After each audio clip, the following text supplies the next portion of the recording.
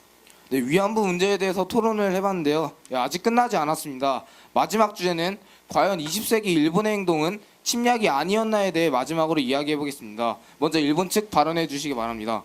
네, 일본이 아시아로 진출한 이유는 서양 세력의 세력 확장 욕구가 아시아에까지 미쳤기 때문입니다. 그렇기 때문에 아시아의 평화를 지키기 위해서 일본은 아시아로 진출할 수밖에 없었고, 또 그 과정에서 일어난 크고 작은 충돌들은 아시아의 평화를 위한 어쩔 수 없는 선택이었습니다. 그런데 한국은 이러한 일본의 순수한 의도를 모두 배제한 채로 그저 침략만을 위한 행위라고 규제하면서 일본의 국제적 입지를 고의적으로 깎아내리고 있는 게 아닙니까? 일본이 그 당시 한 행동은 아시아를 지키는 것이 아니라 오히려 아시아의 평화를 깨트리는 것이었습니다. 왜 그렇게 생각하십니까? 도대체? 일본은 대동아 공영권을 내세워 서양 열강으로부터 아시아를 보호한다는 명목하에 무단, 불법, 무력으로 아시아의 여러 나라를 침략했으며 많은 수탈과 전쟁으로 아시아를 피폐하게 만들었습니다. 이것이 침략이 아니라면 무엇이라고 할겠습니까? 예, 잘 들어보았습니다. 그럼 마지막으로 한국 측 대표와 일본 측 대표 한마디씩 해주시기 바랍니다. 먼저 한국 측 대표. 네, 저는 그저 하루빨리 일본이 과거에 자신들이 저지른 일에 대해 반성하고 한국에 빨리 사과했으면 좋겠습니다. 예, 잘 들었습니다. 그럼 일본 측 대표도 마지막으로 한마디 해주시기 바랍니다. 네, 저희는 이번 토론을 통해서 한국과 일본의 입장 차이가 많이 있다는 걸 알게 되었고, 그렇기 때문에 앞으로는 서로의 입장을 서로 배려하고 존중하면서 친하게 지냈으면 하는 바람입니다. 예, 잘 들어봤습니다. 예, 지금까지 일본의 역사 왜곡을 주제로 한국 측과 일본 측으로 나누어 토론을 진행해 보았습니다. 한국과 일본 그리고 중국 또한 고대부터 교류가 참 많았는데요. 현재는 비단 한국과 일본뿐만 아니라 한국과 중국, 중국과 일본은 역사적 문제로 갈등을 빚고 있습니다. 앞으로는 한국, 중국, 일본이 서로 양보하고 협력하면서 동북아시아의 평화와 번영을 위해 노력하길 바라면서 발표를 마치겠습니다. 이상입니다.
안녕하세요. 원주여자고등학교 2학년 강정아. 박선우입니다.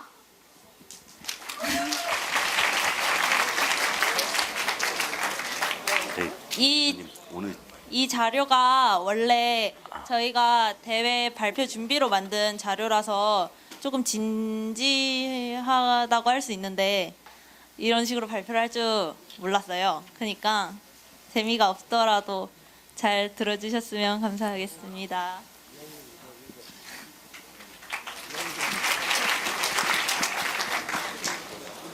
저희는 이번에 우리가 지켜야 할 독도라는 주제로 효과적인 독도 홍보 방법을 모색해 보았습니다.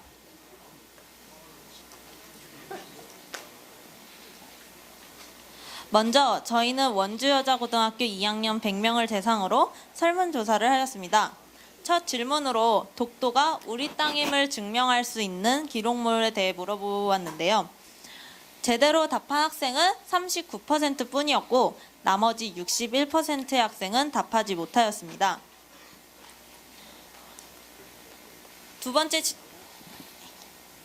질문은 국내와 국외 어느 곳을 더 독도에 대한 홍보지로 적합하다고 생각하는지 물어보는 질문이었는데요. 국내는 35%의 학생들이 선택한 반면에 국외를 선택한 학생은 무려 65%에 달했습니다. 저희는 여기서 문제점을 발견했습니다. 바로 자국민의 독도에 관한 지식이 생각보다 풍부하지 않다라는 것이었습니다. 이 설문조사의 결과가 아니더라도 저희는 이제 우리 주변 사람들을 통해서도 알 수 있는데요. 모두 당연하게 독도가 우리 땅이라고 생각하지만 누군가 왜? 라고 물었을 때 정확하게 자세하게 답할 수 있는 사람이 얼마나 될까요? 흔치 않죠. 또 설문조사를 통해 알 수 있는 점은 우리가 국내에 홍보하는 것보다는 국외에 홍보하는 것을 더 중요하게 여긴다는 것입니다. 물론 이것이 잘못된 것은 아닙니다. 그러나 자국민들이 독도에 대해 정확히 알고 있지 않은 상황에서 해외 홍보에만 중점을 둔다면 과연 기대하는 효과를 얻을 수 있을까요? 저희는 우선 자국민들이 확실하게 독도에 대하여 알고 그 다음에 해외에 홍보하는 것이 더 나은 결과를 얻을 수 있을 것이라 생각합니다. 내부가 튼튼해야 밖에서도 잘할 수 있을 테니까요. 그래서 저희는 자국민의 독도에 대한 지식이 생각보다 풍부하지 않다는 점을 중심으로 자국민에게 독도에 대한 지식을 효과적으로 홍보하고 알려주며 독도의 중요성에 대한 관심을 증대시키고 더불어 외국인에게도 거부감이 들지 않고 자연스럽게 홍보할 수 있는 방안을 찾아보았습니다. 먼저 초등학생입니다. 초등학생들이 독도 의용 수비대에게 편지 쓰기 활동을 하는 것입니다. 지금도 편지 쓰기를 하는 몇몇 학교가 있지만 더 많은 초등학교에서 이 활동을 한다면 초등학생들은 독도에 대한 관심을 가지게 되고 우리의 소중한 땅을 지켜주시는 멋진 분들이 있다는 사실을 알게 될 것입니다. 다음 중고등학생입니다. 학생들이 다양한 활동을 하고 많은 경험을 쌓을 수 있는 활동을 생각해 보았는데요. 먼저 10월 25일 독도의 날에 독도 축제를 개최하는 것입니다. 생각보다 많은 학생들이 10월 25일 독도의 날에 대해 잘 알고 있지 않습니다. 그러므로 축제 당일에 독도 홍보 부스를 운영하고 독도 퀴즈, 독도에게 한마디 손글씨 쓰기, 독도는 우리 땅 노래 부르기, 독도는 우리 땅 홍보 플래시몹 대회를 개최하는 것입니다. 저희 학교도 올해 소규모 독도 축제를 열었는데요. 친구들이 많이 참여해 주어서 많이 즐거운 축제가 되었습니다. 이곳에 있는 원주 고등학교 학생들에게도 이 축제를 추천하고 싶습니다. 그 밖에도 독도 골든벨, 독도 모형 만들기 행사가 있습니다. 이러한 여러 활동들로 학생들은 독도에 관한 지식을 많이 쌓을 수 있을 것이고 활동을 한 뒤에 독도 마크가 새겨진 문화상품권을 만들어 상품으로 준다면 독도에 대한 학생들의 더 큰 관심과 흥미, 즐거움을 불러일으킬 수 있을 것 같습니다. 20, 30대 같은 경우 독도 마스코트 대회를 열어 독도 마스코트를 선정해 독도 축제나 독도 관련 행사에서 선정된 마스코트를 사용하고 홍보비를 수상자에게 상금으로 주는 것입니다. 독도 마스코트를 만들고 독도 축제나 독도 관련 행사에서 독도 마스코트를 자주 사용한다면 경찰청을 대표하는 포도리처럼 원주 따뚜를 대표하는 이 마스코트처럼 아이들이나 사람들에게 친숙하게 다가가 사람들의 기억에 깊이 남을 것입니다. 또 아이들의 인기를 얻는다면 독도를 효과적으로 사람들에게 알리는 데 도움을 줄 것입니다. 그렇게 된다면 이 귀여운 독도 마스코트를 만든 수상자는 너무나도 뿌듯하고 자부심을 느끼게 되겠죠? 이건 제가 이 발표를 준비하면서 이 프로그램들을 계획하면서 한번 만들어 본 독도 마크인데요. 제가 만든 이 마크와 사람들이 만들어낼 마스코트가 더 다듬어져 실용화될 수 있도록 하고 싶습니다.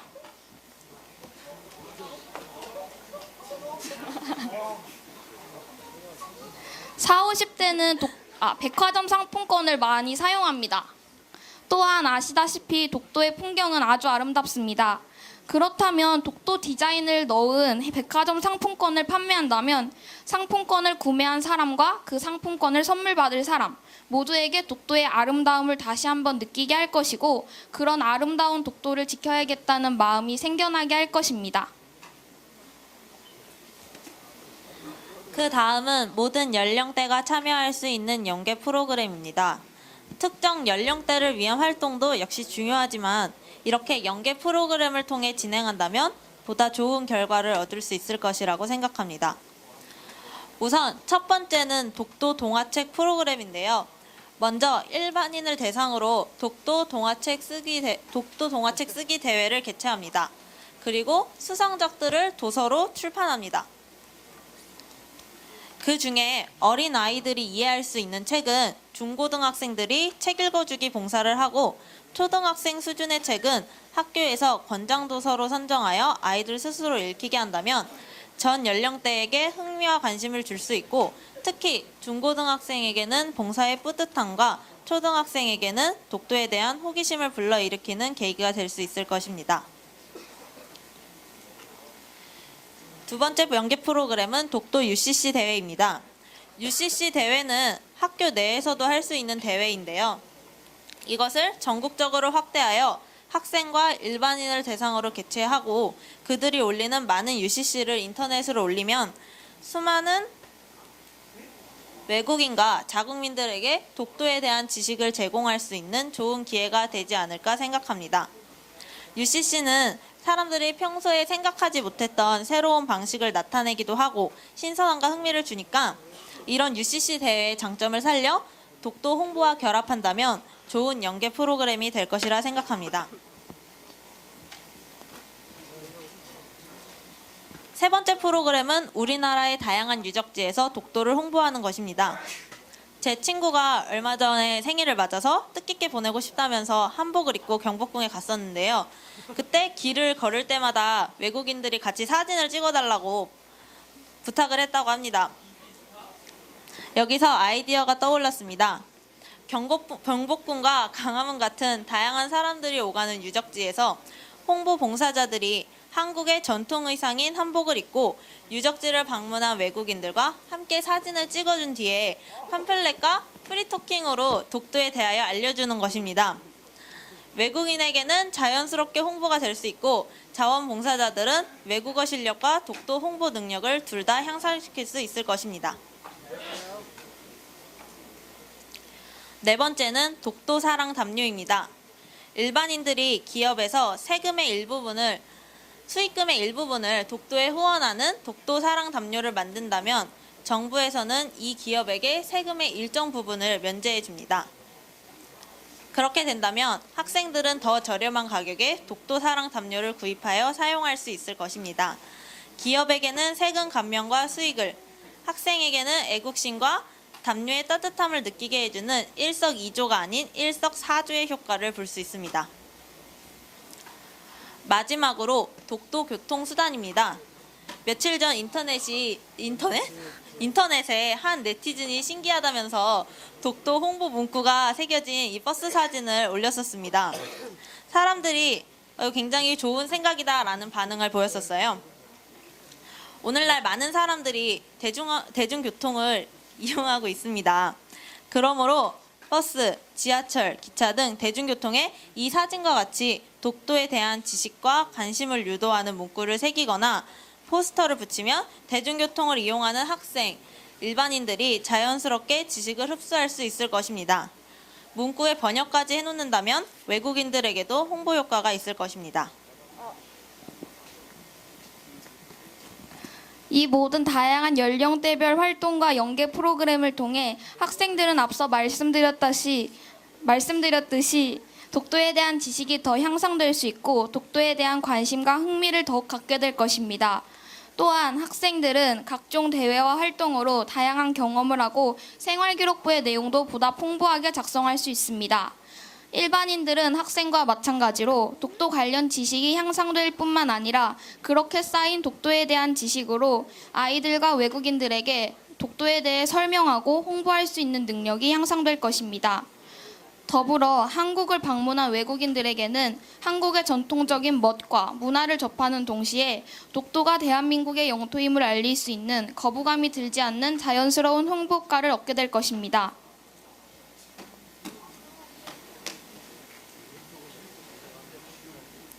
지금까지 저희가 생각해본 독도 홍보 프로그램에 대해서 말씀드렸습니다. 저희의 모든 프로그램들은 우리나라 국민들이 보다 쉽고 재밌으며 정확하게 독도에 대한 정보들을 얻을 수 있도록 계획하였습니다. 그 과정에서 외국인들도 다양한 정보를 얻을 수 있도록 하였고요.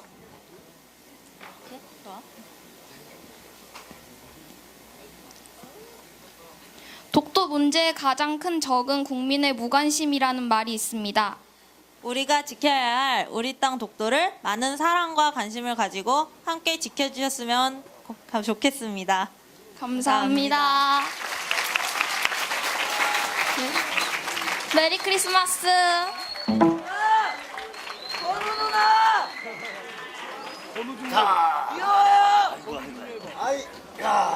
며느리 잡고 싶어 며느리. 어? 아 무슨 어? 며느리예요. 아빠도 참. 아차차 우리 저 딸내미 먼저 보내버려야지. 어?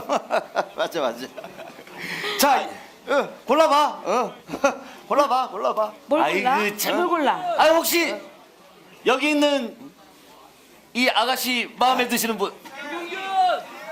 아 있어. 그래. 너무 어려. 애가 너무 얼굴이 어두워요. 아이 이 녀석아, 옛날에는 남자가 어릴수록 더 좋은 법이야. 그래서 남녀 이 나이 차이가 많을수록 시집 장가를 잘 간 거야. 아니 옛날에는, 아저씨, 임마. 아니 자 아까부터 왜 이렇게 술 먹은 티를 그렇게 내세요? 아니 조선시대에 그랬다니까. 아유, 진짜로 나이 아무튼 우리 학생들 정말 똑똑하죠. 그건 그래. 똑똑해. 아 근데 한 가지 모르는 게 있어. 아 뭘요? 문화를 몰라. 전통 문화를 몰라. 아니 전통 문화를 모르다니요. 우리 친구들이 전통 문화 아까 배운 것도 있고 잘 안다고요. 한번 잘 들어보실래요? 아 그래? 자 아까 배웠던 타령장단 우리 한번 같이 한번 해봐요. 덩딱기 덩딱 얼쑤. 자 다같이 준비 시작.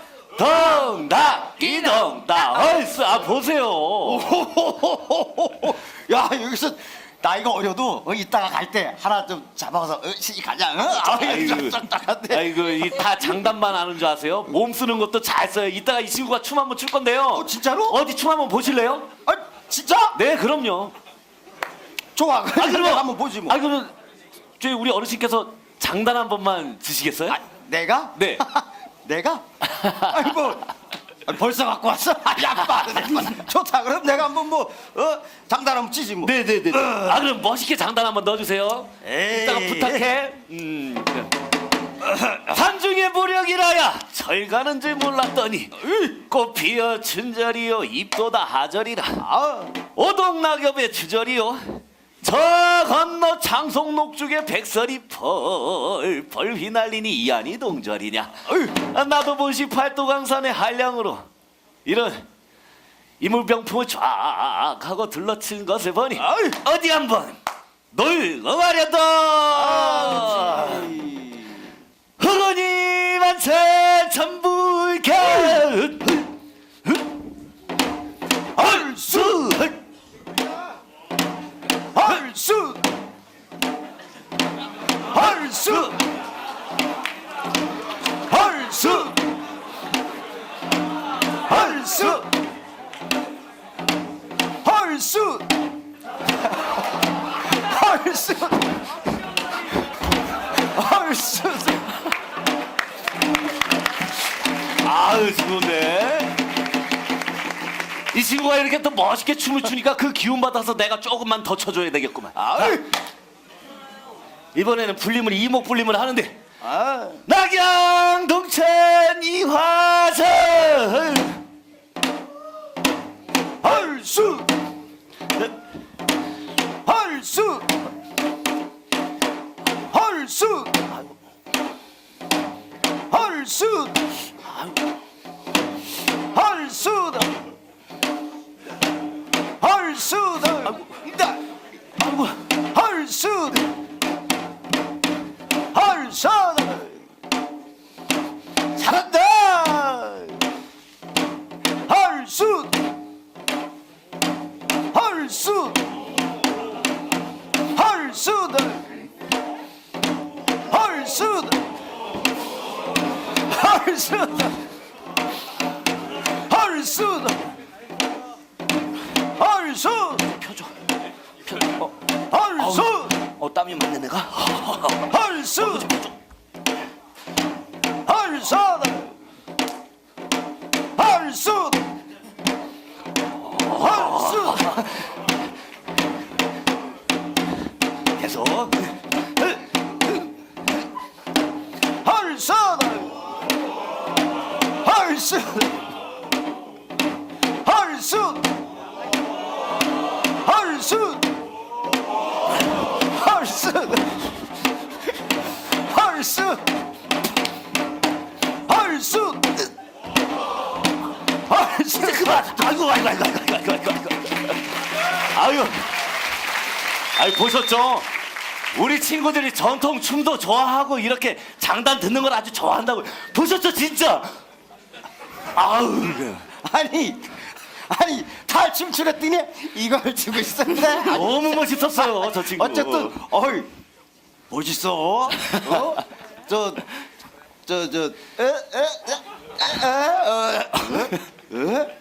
나도 싫어. 나도 싫어. 아 그러니까 우리 친구들 이렇게 전통도 좋아하고 이런 거 봤으니까 이제 뭐 해야 될까요? 그러면 네. 우리 후배 누구? 광대 후배 누구? 그렇지 광재야. 아이 이게 뭐 하시는 거예요? 그래도 우리 원주 고등학교가 낳은 이 최고의 이 정식 지도자. 자 우리 선배님을 한번 불러보는데 어떻게 부를 것이냐? 덩따끼 덩따 얼쑤 선배님 하고 불러보는 거예요. 자 준비 시작. 아이. 덩따끼 덩따 얼쑤 선배님. 광재야. 덩따끼 덩따 얼쑤 덩따끼 덩따 얼쑤 덩따끼 덩따 얼쑤 박수.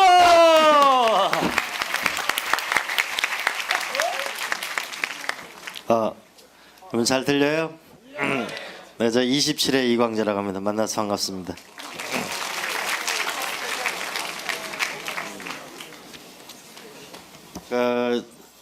지금부터 한 30년 전에 지금부터 한 이틀 뒤게 되겠어요. 12월 24일 날 친구 2명이랑 돈을 10,000원을 들고 무전여행을 우리가 시작한 적이 있었어요. 친구 3명이서. 그래서 이 여행이 끝날 때쯤에는 내가 인생을 어떻게 살 건가를 우리가 한번 결심을 해보자라고 무전여행을 떠난 적이 있었는데 원주에서 시작해가지고 밤 기차 타고 새벽에 부산 도착해서 진주 갔다가 거제도 갔다가 광주 갔다가 목포 갔다가 제주도 갔다가 다시 목포 왔다가 용산 갔다가 서울에 오니까 돈이 15,000원이 남더라고요. 계속 제주도 가서 그 농사도 짓고 이러면서 아르바이트도 하고서 여행을 해본 적이 있습니다. 오늘 제 주제는 여러분 좀 있으면 이제 며칠 있으면은 성묘를 가게 될 겁니다.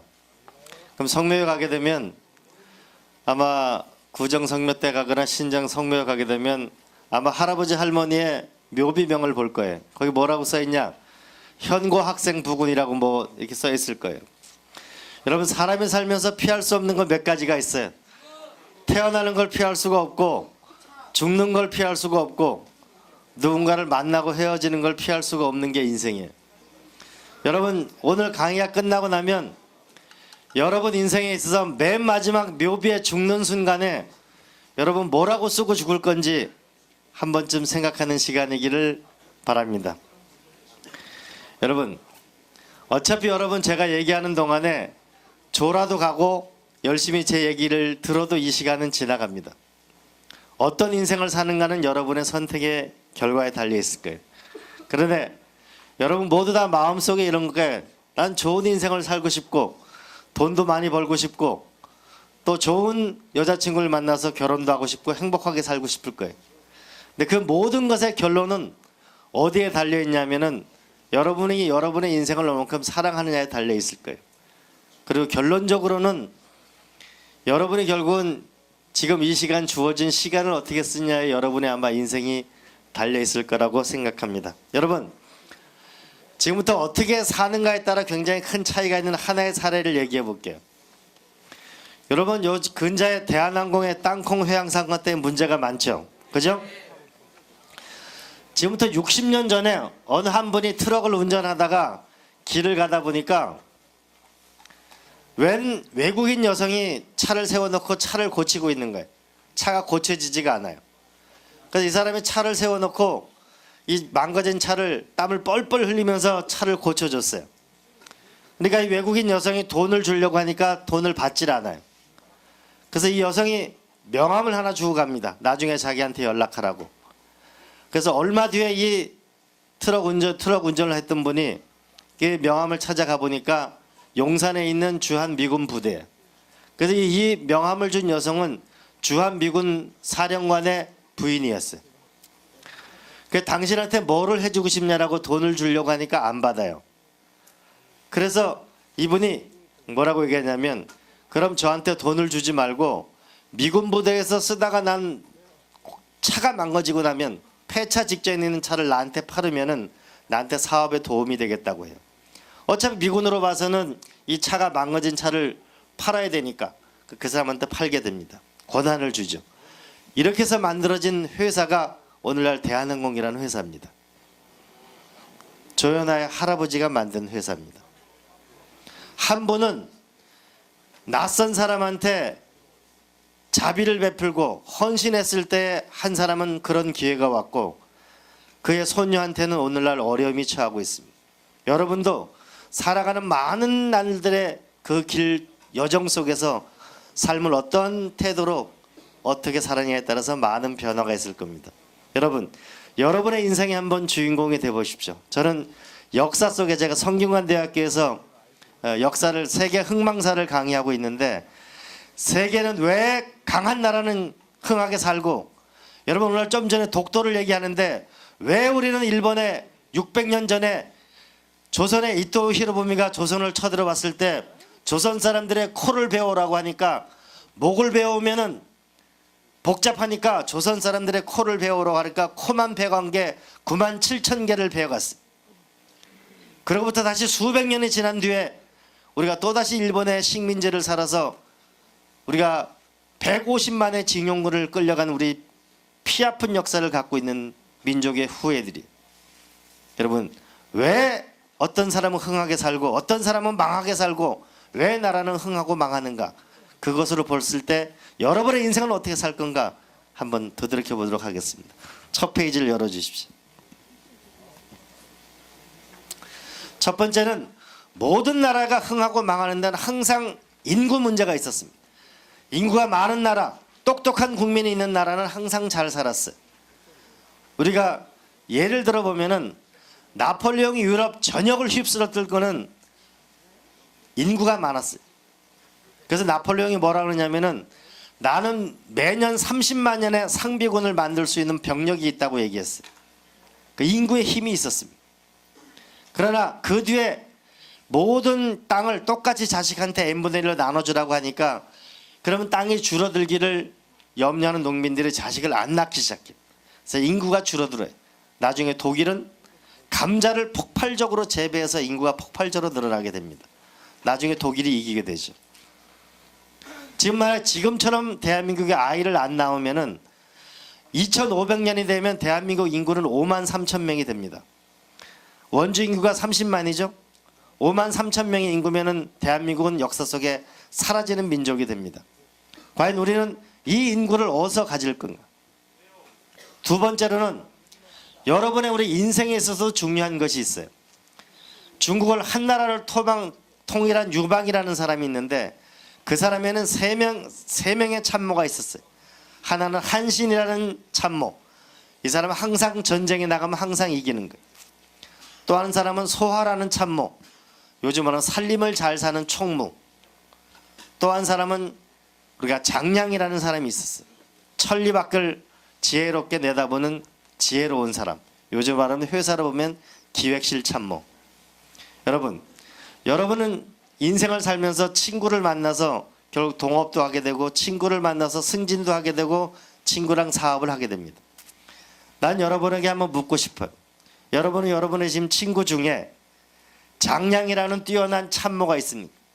아니면은 내가 못 가진 조직을 잘 관리해주는 소하라는 참모가 있습니까? 여러분은 어떤 친구를 가지고 있을까요? 오늘 흥망사에서 얘기하는 똑똑한 국민을 가져야만 반드시 그 나라 국민은 흥하는데 여러분은 똑똑한 친구를 두고 있는가 한번 살펴보기 바랍니다. 친구가 얼마만큼 중요하느냐? 여러분 다 메르체데스 벤츠라는 자동차를 사고 싶을 거예요. 그죠? 롤스로이스도 사고 싶을 거예요. 롤스로이스라는 차는 자동차를 너무너무 좋아하는 롤스라는 부자하고 자동차를 너무너무 사랑하는 로이스라는 기술자 한 사람이 만든 차가 롤스로이스예요. 그래서 롤스는 자동차를 운전하다 과로사로 죽었고 자동차 사고로 죽었고 로이스는 너무너무 과로 때문에 과로사로 죽었어요.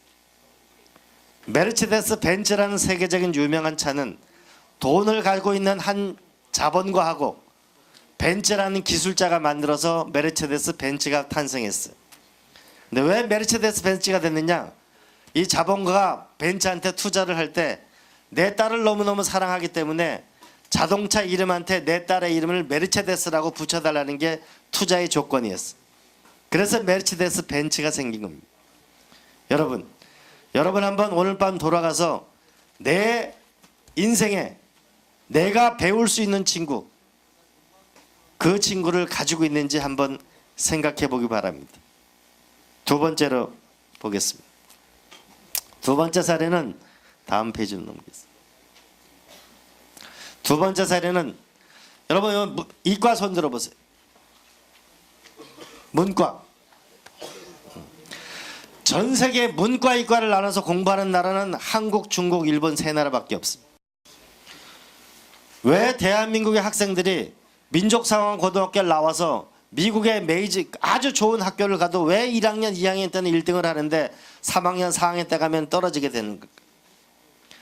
전 세계 노벨상 위원회에서 용역을 해봤어요. 일본의 노벨상이 나왔는데 노벨상이 동경대학하고 와세대 대학하고 여기서 노벨상의 수상자가 나오는 게 아니고 교토 대학에서 노벨상 수상자의 80%가 나왔어요. 왜 그런가 연구 용역을 해보니까 우리나라로 말하면 서울대학, 연세대학, 고려대학에서 나온 게 아니고 다른 대학에서 노벨상 수상자가 80%가 나왔어요. 왜 그런가 용역을 해보니까 이 교토대학은 문과, 이과 구별이 없어요. 1학년, 2학년 때까지. 그리고 자유전공을 들어야 돼. 문과생은 수학이나 우리는 수학이 싫으면 문과를 가는 이렇게 해서 나라가 망하는 거예요. 교토대학은 1학년, 2학년인 자유전공을 듣습니다. 그리고 3학년 때부터 자기 전공을 선택해서 갔기 때문에 문과, 이과의 경계를 넘어갔기 때문에 교토대학이 위대한 노벨상 수상자가 많이 나왔다는 것을 밝혀졌어요.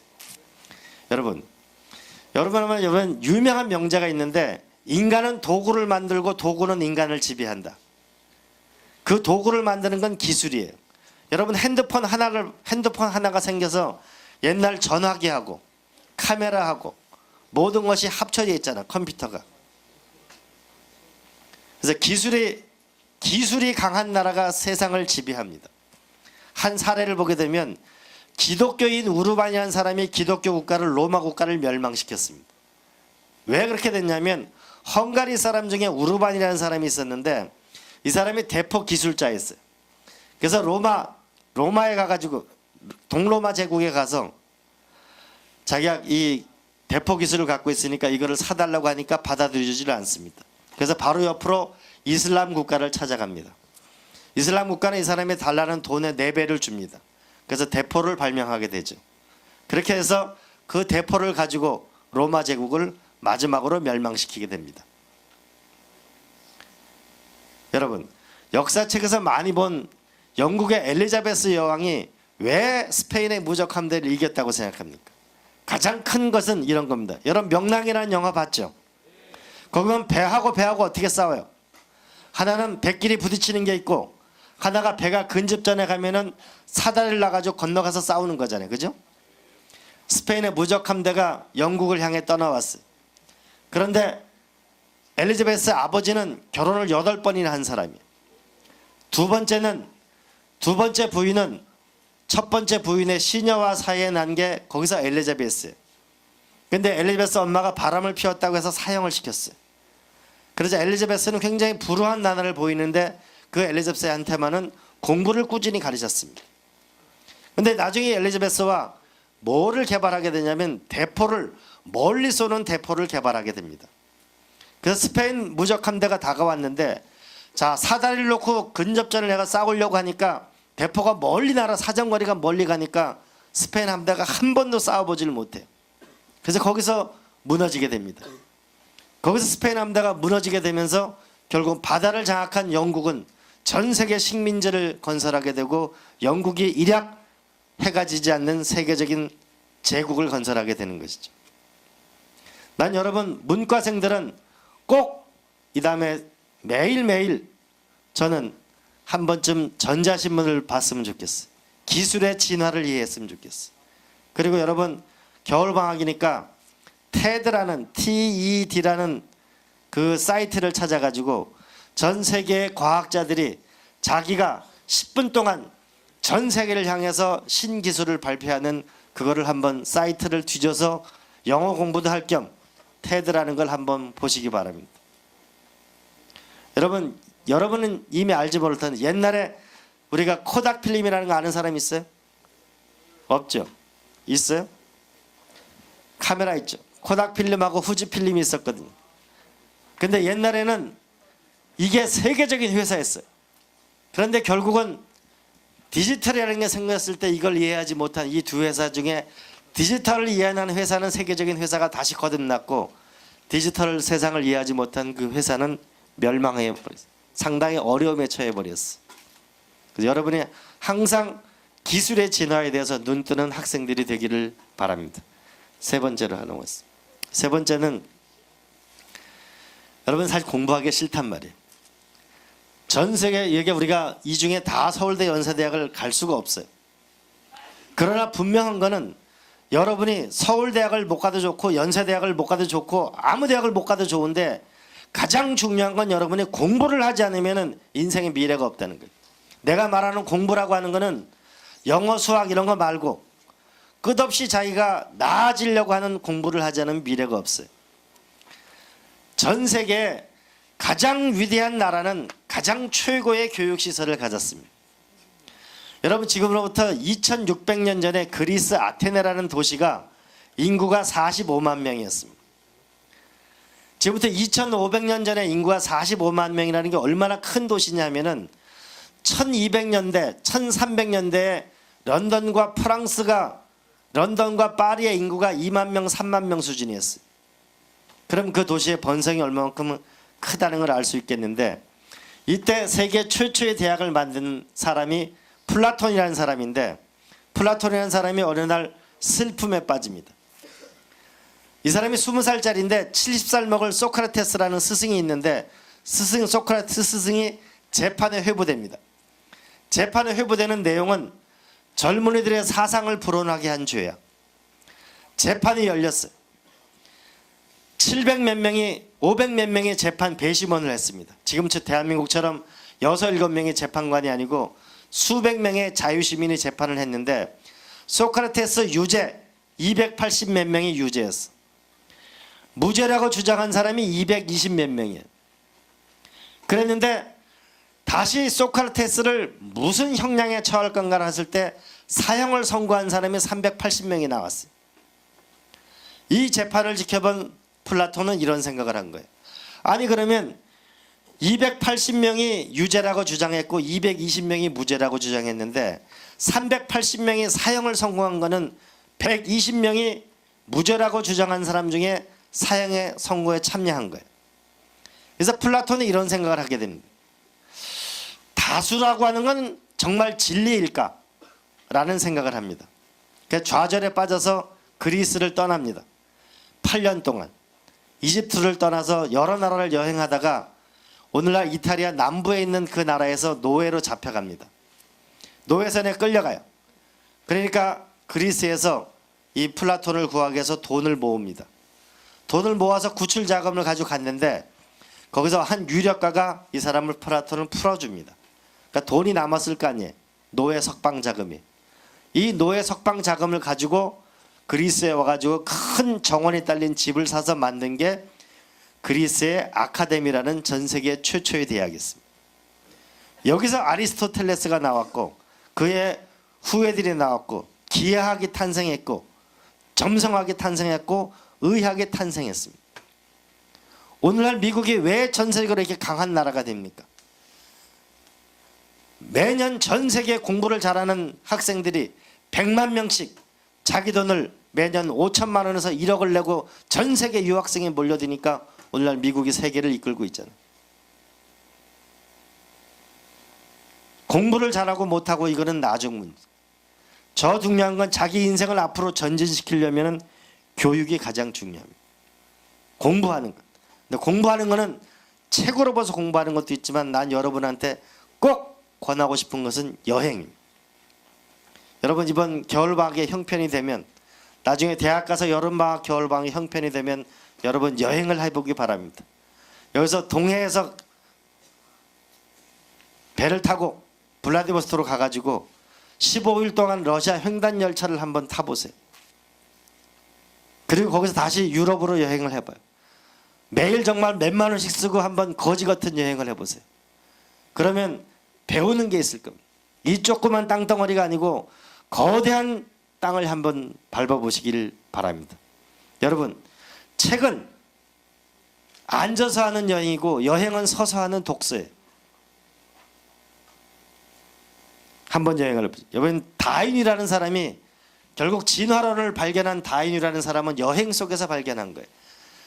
해군이 만드는 지도 제작에 아르바이트로 참여했다가 갈로파고스 군도에서 그 사람은 그 관찰력 때문에 다윈의 진화론이라는 걸 만들게 됐습니다. 여러분 이 조그만 땅에 있지 말고 정말 시베리아 횡단 열차를 가보세요. 그러면 끝도 없이 이어지는 해바라기 밭을 볼 겁니다. 대한민국 땅보다 훨씬 넓은 밭을 보게 될 거예요. 거기서 여러분의 꿈을 키우기를 바랍니다. 그래야 미래가 열리고 세계를 이해할 수 있어야 여러분들이 교육, 내 스스로 끝없는 자극을 받는 사람이 새로운 인생과 새로운 나라를 건설할 수 있다고 봅니다. 다음 페이지로 넘어가겠습니다. 또 다음 페이지. 그 다음에 이거는 하나만 하고 가겠습니다. 여러분 누구나 다 돈을 벌고 싶어 하잖아요.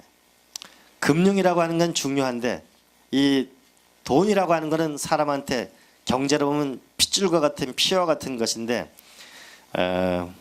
이거 넘어가도록 하겠습니다. 제가 시간이 없으니까 다음 페이지 가겠습니다. 여러분 사회 시간에 이 시장이라는 걸 배웠을 텐데 시장이라고 하는 것은 인간의 욕망이 거래되는 장소입니다.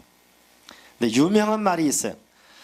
여러분 대한민국에서 어디가 잘 살았어요? 서울 빼놓고 강원도로 보면 강릉, 삼척, 울산, 부산, 목포, 인천, 평택. 여기가 뭐예요? 항구가 있는데. 그 다음에 어디예요? 천안, 대구. 길이 있는 곳이. 우리가 장사도 길목에서 장사를 해야 된다 그러잖아요. 유명한 얘기가 있어요. 성을 쌓는 자는 망하고 길을 만드는 자는 흥할 것이라는 게 세계 역사가 증명하고 있는 거예요. 길을 만드는 사람들. 우리가 동서양을 이은 실크로드는 6,400km의 길입니다. 로마 제국의 거대한 길은 84,000km의 길을 만들었어요. 요즘으로 말하면 아스팔트와 같은 돌로 깔은 도로를 만들었어요. 그래서 모든 길은 로마로 통한다고 하는데 그게 아니고 모든 길은 로마에서 시작하는 거예요. 새로운 식민지를 만들면 새로운 지배를 향해서 길을 만드는 거예요.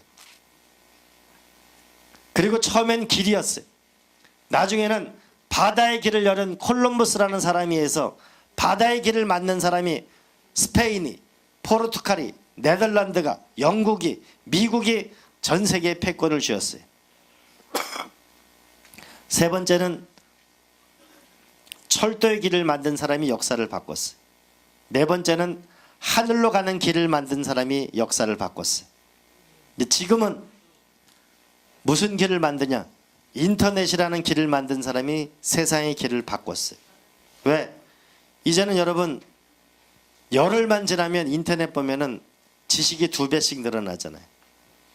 서울대학을 안 가도 스탠퍼드 대학을 안 가도 여러분 인터넷만 뒤지면은 무한정의 지식을 여러분이 한글만 읽을 수 있으면 무한정의 지식을 얻을 수 있어요. 그러면 여러분의 인생을 살면서 무슨 길을 여러분은 하나 만들고 죽을 건가 한번 생각해 보기 바랍니다. 여러분의 인생의 길은 뭘까요? 다음 페이지로 가겠습니다. 다음 페이지로 가겠습니다. 제가 이게 성균관대학교 한 학기 세계 흥망사 강의입니다. 그럼 또 하나는 결국 식량과 에너지와 자원이 결국은 많은 민족이 흥망성쇠를 거듭했는데요. 우리가 4대 문명에 보면 이집트 문명이 있고 메소포타미아 문명, 황하 문명, 여기에는 다 밀하고 쌀이 있기 때문에 문명이 생깁니다. 우리가 마야 문명이나 인더스 문명은 옥수수하고 감자가 있었기 때문에 문명이 생긴 겁니다. 여기서 우리가 두 가지 사례만 한번 얘기를 해볼게요. 감자와 관련된 얘기, 강원도 하면 감자 얘기하는데 감자 얘기를 한번 해볼게요. 감자라고 하는 건 안데산맥에서 콜럼버스가 후예들이 유럽으로 가져왔습니다. 처음에 유럽 사람들은 감자를 안 먹었어요. 왜냐? 당신 기독교가 풍미했기 때문에 땅 속에서 감자가 자랐기 때문에 악마의 식물이라고 해서 먹질 않았어요. 근데 나중에 기근이 들었어요. 그러니까 감자를 먹어보니까 감자가 맛있거든요. 그래서 감자를 보급하기 시작하는데 독일의 프리드리히 대왕이 아주 명석한 아이디어를 냅니다. 무슨 아이디어를 내냐면은 이 감자라는 식물은 왕만 먹을 수 있는 식물인데 일반 백성은 먹을 수가 없다. 그렇게 표현해 놓고 감자를 심은 다음에 병사를 통해서 그걸 감시를 하지 않았어요. 그러니까 일반 백성들이 볼 때는 저건 왕이 먹는 음식인데 감시가 없으니까 본격적으로 감자를 훔쳐가기 시작합니다. 그래서 독일의 감자가 급속도로 보급됩니다. 이것이 나중에 독일의 인구를 팽창시키는 데 큰 기여를 합니다. 마리 앙투아네트라는 그 여자는 감자꽃을 머리에 꽂고 있기도 했습니다. 그래서 나중에는 감자가 보급되기 시작해가지고 유럽에서 감자밭을 갖고 있는 농촌 청년한테 시집가는 것이 일대 유행이 되기도 했습니다. 여러분 유럽에 여행을 가보면 대부분 감자 으깬 게 대부분의 주식이고 그 다음에 스테이크 하나 구워놓은 게 대부분 음식이라는 걸 알 수 있을 겁니다. 이 감자 하나가 인구를 거의 2배 이상 늘려놨습니다. 그만큼 식량이라는 게 중요한 것이죠. 여러분 역사책을 좀 더 이제 대학에 들어가면 알게 될 텐데 왜 오늘날 이게 중동과 이라크와 이란과 이스라엘과 왜 중동이 이렇게 거대한 불바다 속에 비참한 운명 속에 놓여 있느냐? 그 핵심은 석유라는 저주 때문에 그렇습니다. 석유를 차지하려고 하는 세계의 쟁탈전. 그것 때문이었습니다. 근데 여러분 대한민국은 이제 남은 지하 자원이 없잖아요. 우리는 대부분 식량도 외국에서 사옵니다. 지하 자원이 없어요. 그러면 대한민국은 가지고 있는 게 자원이라고 갖고 있는 거는 여러분이 지금 이 자리에 있는 우리 몸뚱아리, 우리 머리 이거밖에 가지고 있는 게 없어요. 대한민국은 결국은 사람이 갖고 있는 이 자원을 극대화하는 수밖에 없어요. 여기서 우리의 미래를 가져야 합니다. 그래서 여러분이 좀 전에 우리 역사 바로 알기 독도 얘기하고 그러는데 독도라는 게 뭐예요? 힘이 없으니까 뺏긴 거죠, 일본한테. 그런 거잖아요. 그럼 여러분 뺏기지 않고 우리 땅을 우리 땅답게 세계 역사 속에 우리답게 하려고 하는 것은 우리가 갖고 있는 자원을 극대화하는 수밖에 없는 거예요. 그러려면 여러분 스스로가 깨어있는 사람이기를 저는 바랍니다. 다음으로 넘어가겠습니다. 통합과 분열. 여러분 명랑이라는 영화 봤죠? 그죠? 거기 보면은 임진왜란이 끝이 났어요. 명나라에서 이 조선의 임진왜란의 전쟁에 공을 세운 사람에 대해 써내라고 합니다. 그러니까 선조라는 임금이 이렇게 써놓습니다. 이순신 난이 와요. 뭐라고 써놓냐면 원균과 비슷한 정도의 공을 세운 사람이라고 선조가 써냅니다. 왜? 이순신을 견제하는 거지. 그런데 이순신 장군이 모함을 받아서 감옥을 간단 말이에요. 사형에 처할지도 몰라. 이때 서해 유성룡이 구해줍니다. 이때 어머니가 돌아가시죠. 그 명랑이라는 영화 보면 어머니한테 절을 하는 장면이 나오죠. 그리고 다시 전라도로 가가지고 나라를 구하는 길로 가는데 전라도 길로 가다 보니까 백성들이 이순신을 붙잡고 웁니다. 우리를 살려달라고. 그런데 그 모함 속에 명랑이라는 바다에 도착하죠. 이때 이순신의 일기를 보면 오직 죽고 싶은 심정뿐이다라고 써 있습니다. 도요토미 히데요시가 이 조선을 쳐들어올 때 제가 아까 그랬어요. 조선 사람 머리를 베우면 관리가 복잡하니까 코를 베어오라고 그래서 코만 베어간 게 9만 굽수 이상을 베어갔다 그랬어요. 9만 명 이상의 코가 없어진 거예요. 그런 비참한 운명 속에 있죠. 근데 결국은 그 전쟁을 통해서 조선이라는 나라를 살려내죠. 그런데 그것이 끝나고 나서도 이때 나라가 뒤집어져서 의병들이 나라를 잡든지 나라가 바뀌었어야 됐는데 선조가 임금을 계속합니다. 그로부터 몇십 년이 지나서 병자호란이 이제는 청나라가 쳐들어오죠. 청나라가 쳐들어와서 조선에서 포로로 데려간 사람이 작게는 35만 명이고 많게는 50만 명을 전쟁 포로로 잡아갑니다. 여러분, 전쟁 포로로 잡혀가면 남자들은 견딜 수 있어요. 근데 여자들의 운명은 어떻게 되는 거예요? 당시 저기 남한산성에서 끝까지 싸우자고 했던 김상원이라는 사람하고 중국과 싸우지 말자는 쪽하고 싸우자는 그 주전론 그 두 사람이 모두 심양 감옥에 갇혀 있습니다. 그 당시에 일기를 보면 이렇게 써 있습니다. 조선 사람들의 아녀자와 아이와 처자식을 찾아 헤매는 그들의 울부짖음 때문에 찢어지는 울음소리 때문에 잠을 잘 수가 없었다. 이 당시에 역사책에 나오는 일기장이에요. 그런데 이 여자들이 이제 돌아온단 말이에요. 그러니까 조선에서는 여자들이 몸을 더럽혔다고 해서 돌아오지 못하게 해요. 그러니까 목매 죽는 여자들이 속출하는 거예요. 그러니까 이게 사회적 말썽이 크게 되니까 서울의 홍제천이라는 그 강에다가 여자들이 몸을 싣고 오면은 몸을 더럽힌 걸 용서해 주겠다고 해요. 그래서 그게 뭐냐면 그때 만들어진 말이 환양년이라는 말이에요. 돌아올 환자, 고향 향자, 계집여자.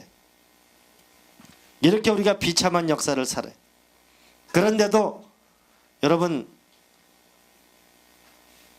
장희빈을 보거나 영조정조의 영화를 보게 되면은 왕이 언제 자기가 죽을지도 몰라요. 그리고 1801년도에는 다산 정약용 선생이 유배를 떠나죠. 그리고 우리는 또 싸웁니다. 일본은 명치위신을 하고 그 결과 어떻게 됩니까? 대한민국은 다시 한번 일본의 식민지를 살게 됩니다. 그 결과 150만 명이 징용으로 끌려가고 정신대로 끌려가고 오늘날 정신대 때문에 세계적인 이슈가 되고 있잖아요. 그거는 먼 훗날 날의 일이 아니고 지금 바로 여러분 앞에 대한민국 앞에 닥친 미래일지도 몰라요. 우리가 이렇게 힘이 없으니까 2차 세계대전을 일으킨 동독은 서독하고 독일은 두 나라로 쪼개져 버리잖아요. 그러면 전쟁을 일으킨 일본이 두 나라로 쪼개져야 되는데 우리가 힘이 약한 대한민국이라는 나라가 북한하고 남한하고 쪼개져서 오늘도 비참하게 살고 있는 거예요.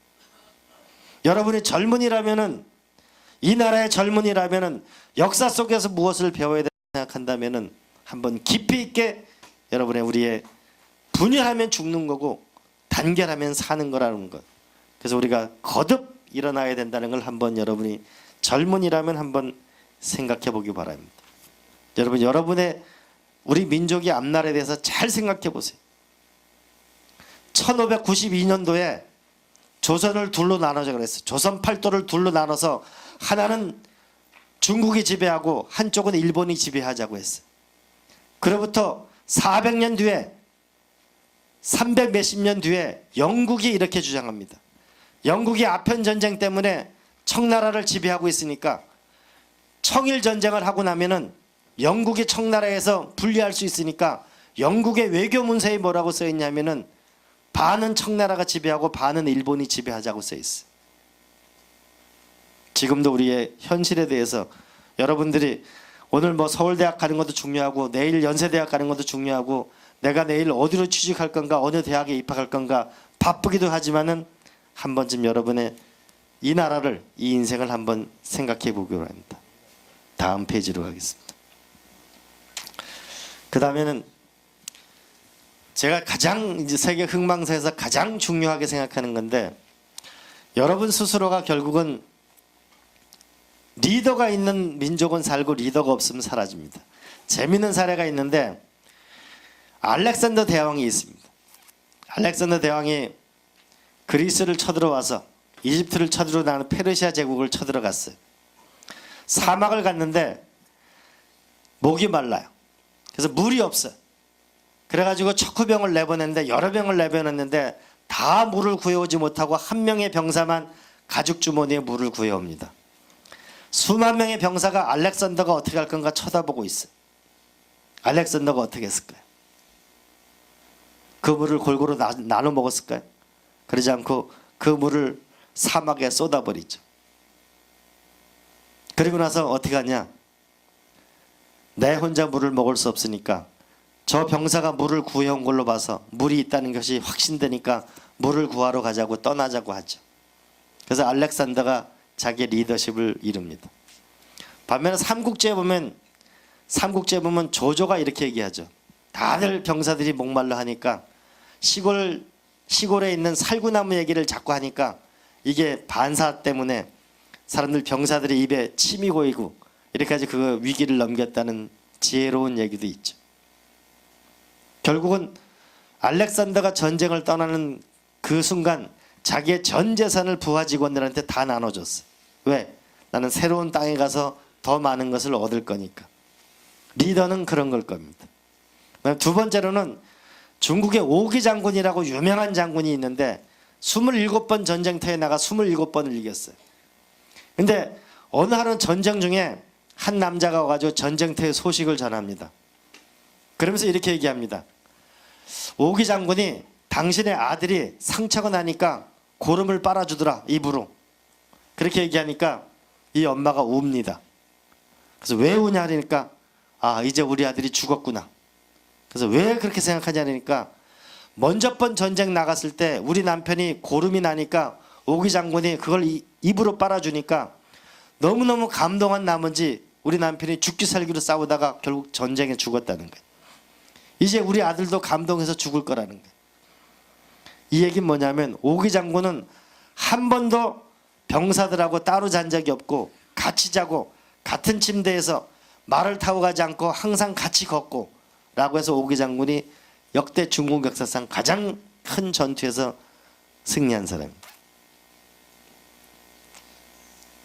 러시아의 가난한 나라였던 모스크바 공국이라는 나라가 몽골 제국한테 350년이나 식민지 지배를 받았었습니다. 여러분 모스크바에 가보면은 머리가 까만 여성이나 머리가 까만 남자, 눈 이게 동양인과 섞여 있는 많은 사람들을 볼 수 있습니다. 왜냐하면 모스크바 350년을 지배당했었으니까. 몽고족이 쳐들어갔을 때 마차를 놓고 마차보다 키가 큰 남자는 전부 다 죽이고 수백 년을 지배했으니까. 근데 그 가난한 나라를 모스크바를 세계적인 국가를 일으킨 나라는 19살짜리의 페테르스베르크, 오늘날 생페테르스부르크를 만드는 표토르 제데라는 사람이. 그 사람이 변복을 하고 네덜란드에 가서 공장 노동자로 취직을 해서 배를 만드는 기술을 배우고 바다로 나가는 기술을 만들어서 모스크바에서 오늘 페트레스부르크라는 그 새로운 도시를 만들어서 러시아를 일으켜 세웠습니다. 그래서 여러분이 살면서 조그만 회사를 만들 수도 있을 거예요. 반장이 될 수도 있을 겁니다. 그리고 나라의 더 큰 지도자가 될 수도 있을 겁니다. 근데 그 지도자가 되려면 가장 중요한 것은 자기 인생의 주인공이 되는 게 우선시돼요. 세상을 바꾸려고 하면 여러분 스스로 자기의 인생을 바꿔야 되고, 자기의 인생을 바꾸는 가장 큰 거는 자기의 생활 습관을 바꾸는 거예요. 자기 생활 습관을 바꾸는 가장 큰 거는 시간을 아껴 쓰는 것. 그렇게 해서 자기 중심의 리더가 돼야, 자기 인생의 리더가 돼야 리더가 될 수 있습니다. 그 다음에 제가 맨 마지막으로 여러분의 말씀, 세계가 많은 나라가 흥망을 거듭합니다. 그리스의 찬란한 나라도 지금 디폴트 위기에 있습니다. 몽골 제국이 전 세계를 휩쓸었던 몽골 제국은 인구 530만의 가난한 나라가 되어 있습니다. 터키라는 나라도 그렇습니다. 반면에 102명이라는 사람이 메이플라워를 타고 미국에 도착한 나라는 300 몇십 년 만에 전 세계 최강자가 되어 있습니다. 여러분도 이 중에 집안 형편이 어려운 아이 학생들도 있을 겁니다. 집안 형편이 좋은 학생도 있을 겁니다. 그러나 국가의 운명이 흥망을 좌우하듯이 여러분의 인생도 내가 오늘날 가난한 집에 태어났지만은 어떻게 사느냐에 따라서 다른 집안의 자식으로, 적어도 내가 죽을 때는 내 자식한테 더 나은 생활 환경을 물려 죽을 수도 있어요. 그 모든 것은 여러분한테 달렸는데, 그 중에 저는 가장 크게 보는 것을 여러분의 생활을 바꾸는 것, 국가를 혁신하는 능력이라고 봅니다.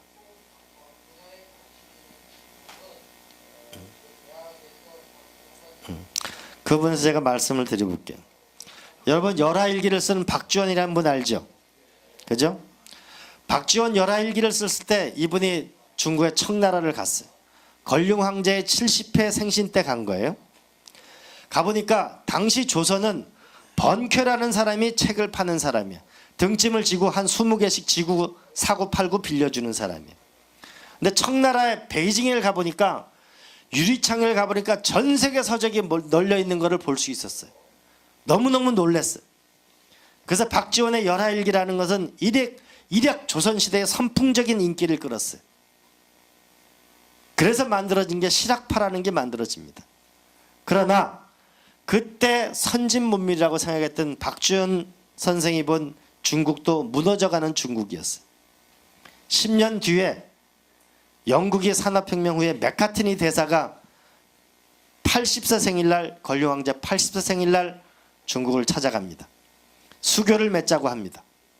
그래서 영국에서 선물을 가져왔다고 그래. 선물이 최초로 가져온 게 대포야. 그러니까 신하가 이렇게 얘기합니다. 폐하, 오늘같이 이게 생신날, 귀하신 날 굳이 대포까지 쏘실 일이야. 그러니까 대포는 안 쏘는 걸로 합니다. 두 번째 가져온 게 마차입니다. 영국은 산업혁명을 했기 때문에 스프링이 달린, 나무 의자가 아닌 스프링이 달린 마차를 보여줍니다. 이때 신하가 이렇게 얘기합니다.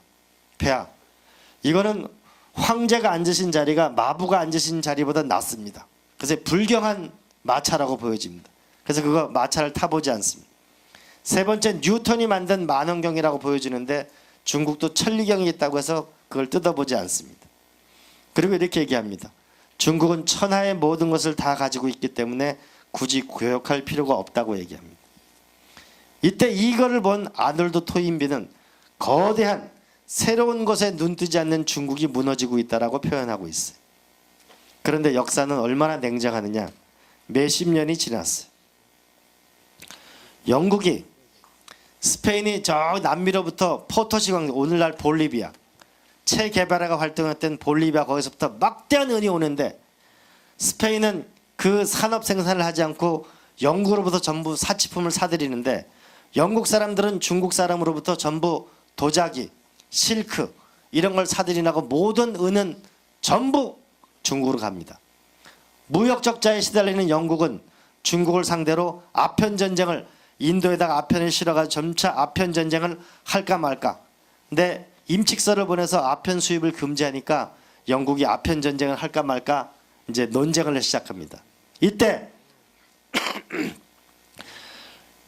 청나라와 전쟁을 하자 말자라는 게 국회 내 논쟁이 벌어집니다. 그런데 이때 당시 이 메카트니 대사의 친구 부대사의 아들로 왔던 10살짜리 꼬마가 영국의 국회의원이 돼 있습니다. 이 영국의 국회의원이 열렬하게 영국이 중국하고 아편 전쟁을 하면 승리할 수 있다는 토론을 강력하게 개진합니다. 그래서 전쟁할 건가 말 건가 국회 내에 투표가 있게 되는데 10표 미만의 투표로 영국은 참전을 결정하고 결국은 중국하고 아편 전쟁을 하게 됩니다. 그런데 이 중국을 무력하게 했던 것은 당시 뜯어보지 않았던 대포, 이것에 의해서 오늘날 항저우, 광동성이 무너지게 됩니다. 그래서 결국은 그 거대한 중국이 영국 앞에 무릎을 꿇게 되는 거죠. 그만큼 새로운 사실에 눈을 뜨려고 하는 자와 새로운 것을 배우려고 하는 자와 도전하는 자와 차이에 운명이 갈리는 거예요. 조선과 일본도 그랬습니다. 포르투갈 사람들이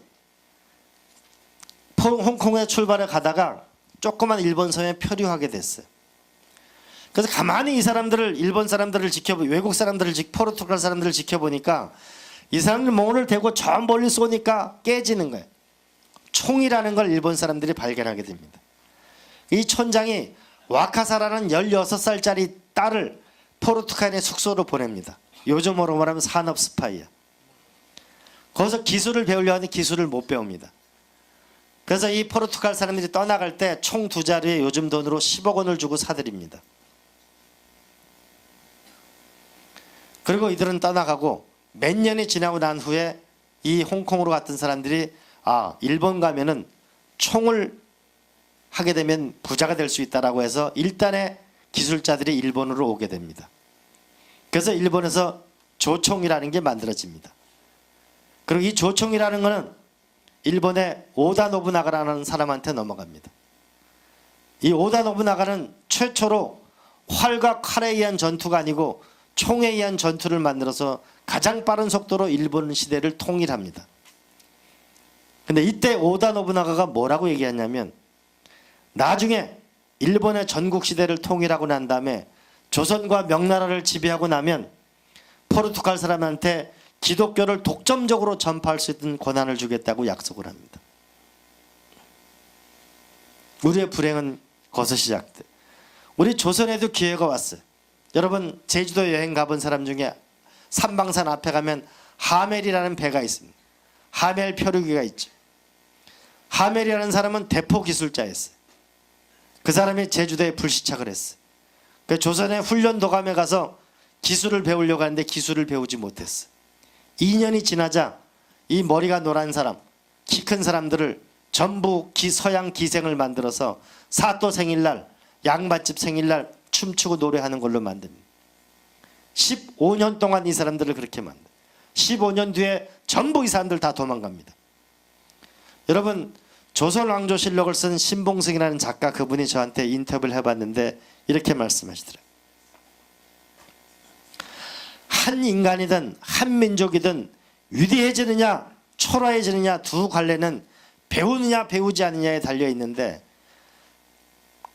이 신봉승 씨가 가슴 아프게 생각한 거는 조선이 일본처럼 조총 기술을 못 배워도 좋고 대포 기술을 못 배워도 좋은데, 네덜란드 사람들이 15년 있는 동안 네덜란드 말을 배웠다는 기록이 조선왕조실록 어떤 페이지도 없다는 것이 가장 가슴 아프다. 이렇게 얘기하더라고요.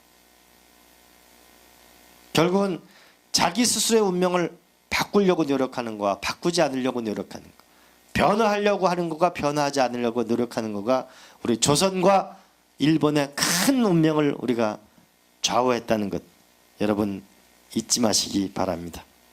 정리하겠습니다.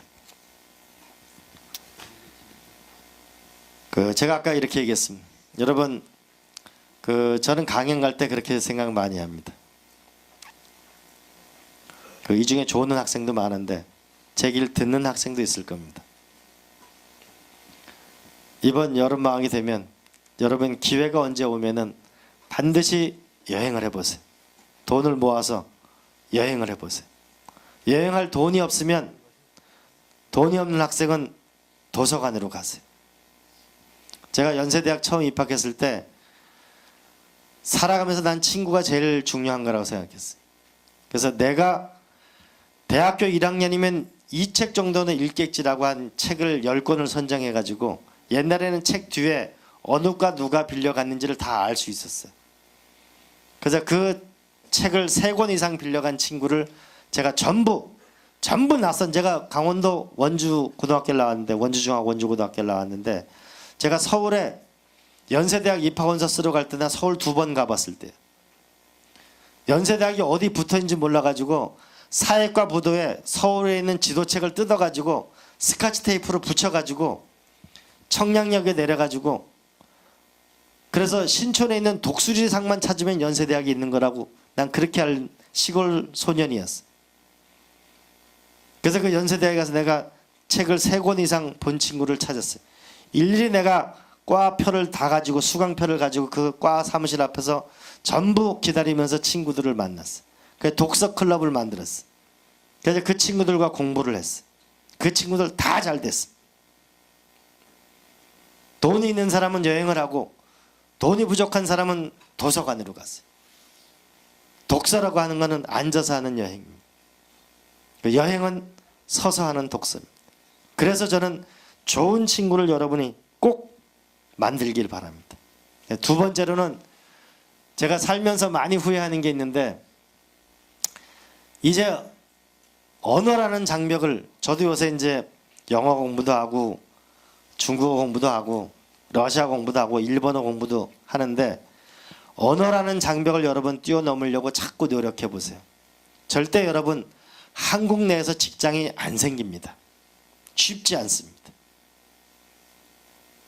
이제 여러분들의 직장은 중국으로, 러시아로, 일본으로 점점 더 멀리 퍼져나가서 직장을 구할 수밖에 없습니다.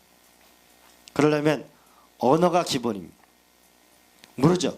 더 기술이 발달해가지고 이제 자동 번역기가 생길지는 모르겠습니다만, 언어 공부를 난 여러분이 게을리하지. 언어 공부에 대해서는 지금부터 3000년 전에 맹자가 이런 얘기를 했어요. 우리가 정선에 가면 레일바이크를 타는 그 동네가 노추산인데, 노나라 사람의 공자가 있었고 추나라 사람의 맹자가 있다고 해서 양대 성인을 모셨다고 해서 그 이성대라는 산이 있습니다. 노추산인데, 그러면 맹자가 이런 얘기를 합니다. 3000년 전이에요. 다른 나라 언어를 배우는 방법이 3가지가 있는데, 하나는 그 나라에서 유학 온 사람한테 언어를 배우는 거고, 또 하나는 우리나라 사람인데 그 나라 가서 유학 갔다 와서 언어를 배운 사람한테 언어를 배우는 방법이 있는데, 가장 좋은 방법은 내가 배우고 싶은 그 나라의 시장통에 가서 생활을 하는 것이 가장 확실하게 배우는 거다 라고 이렇게 써 있습니다. 여러분, 좀 있으면 아마 중국인 유학생들도 여기 많이 와 살을 거예요. 일본인 유학생도 있을 거고. 여러분, 친구가 돼서 언어를 배우려고 노력하세요. 문법을 배우려고 하지 마세요. 대한민국이 전 세계에 가장 많은 영어 사교육비를 쓰는데 말을 제일 못해. IQ도 전 세계 제일 높은 나라인데 영어를 못해. 왜 그러냐? 고급 영어 때문에 그렇습니다. 그래서 언어의 장벽을 저는 뛰어넘으려고 노력하길 바랍니다. 그리고 3번째로는 이런 것 같아요. 제가 강원도 이제 그 평창에서 태어나가지고 정선으로 갔었는데, 정선에 가니까 평창은 농업지대고 정선은 탄광지대였어요. 5학년 때 가니까 전부 탄광지대였었는데, 옆집하고 이 형광등 하나를 사이에 끼워놓고 불 꺼요? 불 꺼요. 이제 자요? 자는 거야. 그리고 굉장히 환경이 열악했어요. 그래서 초등학교 5학년 때 동네 나가 축구를 하려면은 중학생, 고등학생 중에 퇴학 맞거나 정학 맞은 사람들이 전부 지키고 있고, 담배 한 대씩 피워야 축구 시합할 수 있어요. 그래서 초등학교 5학년 때부터 담배를 폈어요. 5학년, 6학년, 중학교 1학년. 그러다 중학교 2학년 때 담배 피다 걸려가지고 이제 정학을 맞냐 마냐 이런 상황이 오니까 우리 아버지가 저를 부르더라고. 너 여기 이렇게 있다가는 너 아무것도 안 된다. 그래서 원주로 가라. 근데 원주로 왔어요.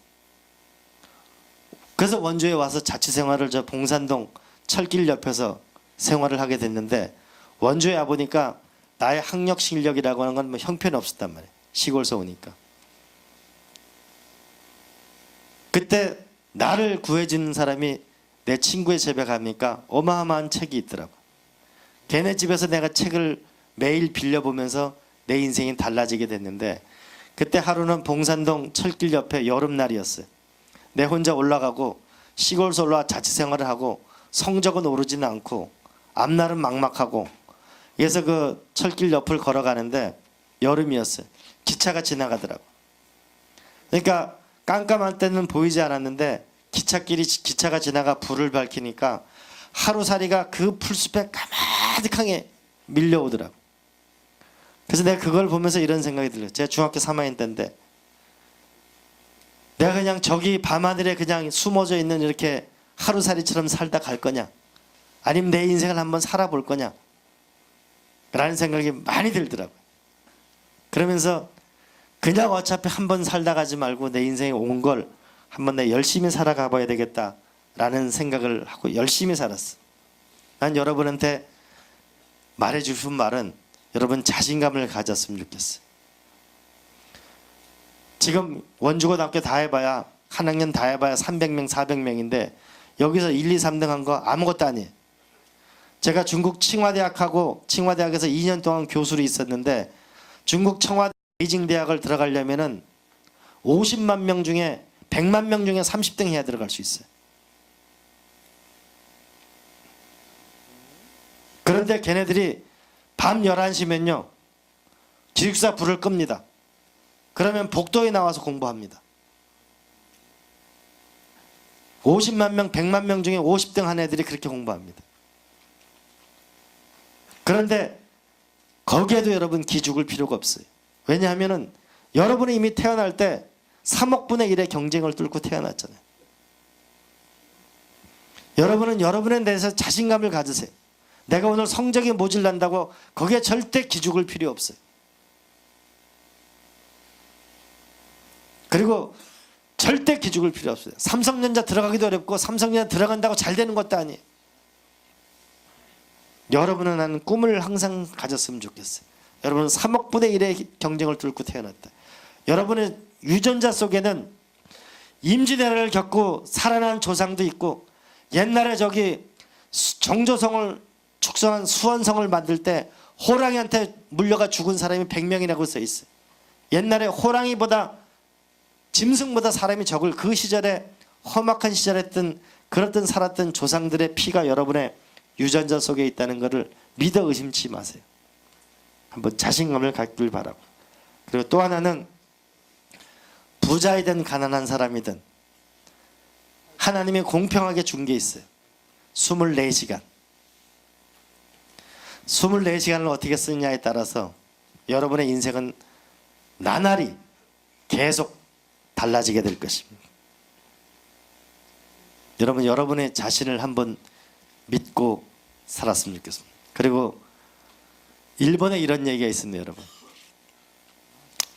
다다미집을 일본은 짓고 사는데 시간이 오래돼 가지고 이 다다미집을 새로 뜯고 지어야 되는데 이걸 새로 뜯고 지려고 보니까 도마뱀 한 마리가 이제 못에 찔려 있는 거예요.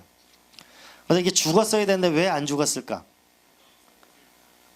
라고 보니까 불을 끄고 보니까 얼마 있다면 한 도마뱀이 먹이를 물어다 줬다는 것이죠. 그죠?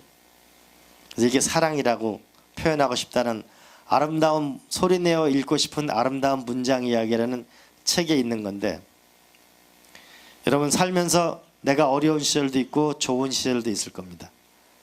그러나 여러분이 더 나은 삶을 살려면은 주변에 어렵게 살아가는 친구들, 나보다 힘든 이웃을 한번 생각하고 살아갈 때 자기가 강해질 수 있습니다. 전 제가 살을 때 가장 힘든 시절이 오면은 전 남대문 시장에 새벽에 가봅니다. 그러면은 좀 더 어려운 사람들이 살아보려고 손님을 잡고 10,000원, 20,000원, 5,000원 이거 손님을 하는 그 아우성 치는 소리를 보면서 저는 내가 인생을 좀 더 열심히 살려보려고 노력합니다. 옛날에 신발이 없었던 소년이 있었어.